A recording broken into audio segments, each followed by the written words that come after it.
it ended quick, but it was Lamar, kind of doing his thing and taking off.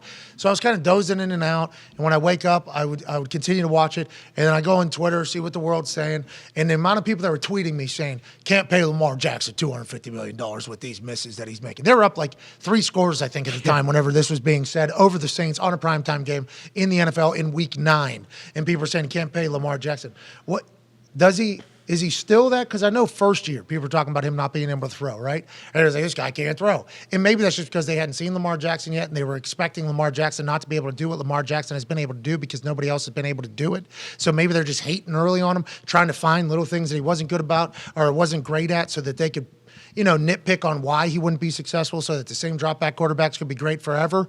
So maybe that was happening then. But as of late, that hasn't been a conversation, right? The motherfucker throws the ball like he's slinging the rock, right? I mean, this is something he's running. I understand there's other people that can run well. Patrick Mahomes took over the game with his feet, but he wouldn't be considered a runner, even though he is a great runner. Malik Willis might become a guy who's unbelievable running. We don't know yet. We don't have a clue, especially with Vrabel, the way he will run his team, just like Harbaugh runs the Ravens. Maybe they'll go all in around Malik Willis with double tight end and kind of do the whole thing that they're doing. But Lamar Jackson is historically fucking an anomaly. Fastest career games to 100-plus pass touchdowns and 4,000-plus rush yards. 67 games it took him to do. Randall Cunningham, obviously legend. Also a punting legend, Randall Cunningham. 98 games. Cam Newton, everybody knows and talks about 103. Vic, it was the standard, right, when it comes to mobile quarterbacks, 103 games. Russell Wilson, still in the top 5 or 6 in rushing.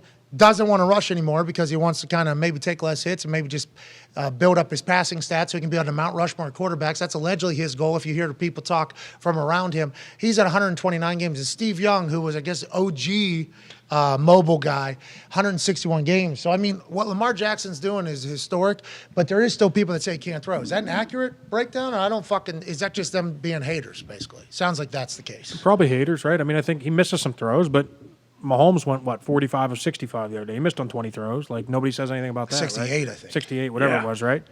And so you're going to miss throws. The game comes in waves. It comes in different throws that you have to make, and he's fantastic. I mean, will he miss some throws? Sure, every quarterback misses throws, but what he brings to that team is incredible. He's dynamic on running, passing, and leading that team. Those guys obviously love him. They buy in. Hell yeah. I love watching him play. He's fucking awesome to watch. Yes. He's a little shake and then get down and then just cool, casual, get up, fix his pants, kind of walk back in there. Any play, anybody could get it, and I fucking enjoy watching that guy. Yeah, I think the same way Brady has kind of ruined the perception of, like, greatness in quarterbacks like Big Ben and other guys, the same way, like, Mahomes and Josh Allen have ruined the idea around, like, Lamar Jackson, because they can run, not in the same way that Lamar can, but they can also move and they're mobile, but they can also, throw the ball 80 yards down the field. Lamar Jackson is spectacular to watch. Lamar Jackson is fun to watch. I think what the ability that he has to not only shake and move and find holes and, figure things out, alongside Baltimore going all in with that style, trading away Hollywood Brown. Everybody thought they were crazy.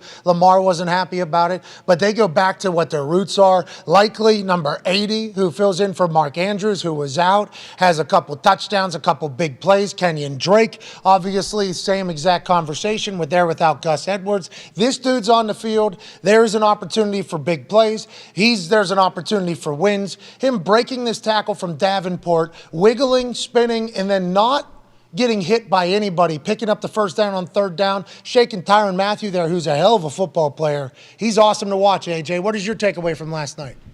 Yeah, I mean, I feel like the Saints were never – did you ever have any thought that the Saints might pull that one out? No. Saints score late, make it 27-13. And this is very similar to the Georgia-Tennessee game. Score is not as close as the game actually was.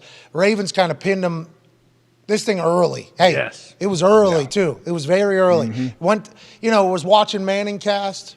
Enjoyed that bounce over to hear how Joe and Troy are doing. Game's over. All right, we go back to the Manning cast then. Right? And I think that is a pretty good little tag team partner for these primetime games that have been kind of a snoozer. You have that, a company. Kirk was good on there. I watched Kirk on there his whole time. Like, Kirk was good. Kirk's trying to chime back in, ask a lot of questions to them. Like, Kirk was gaining some info.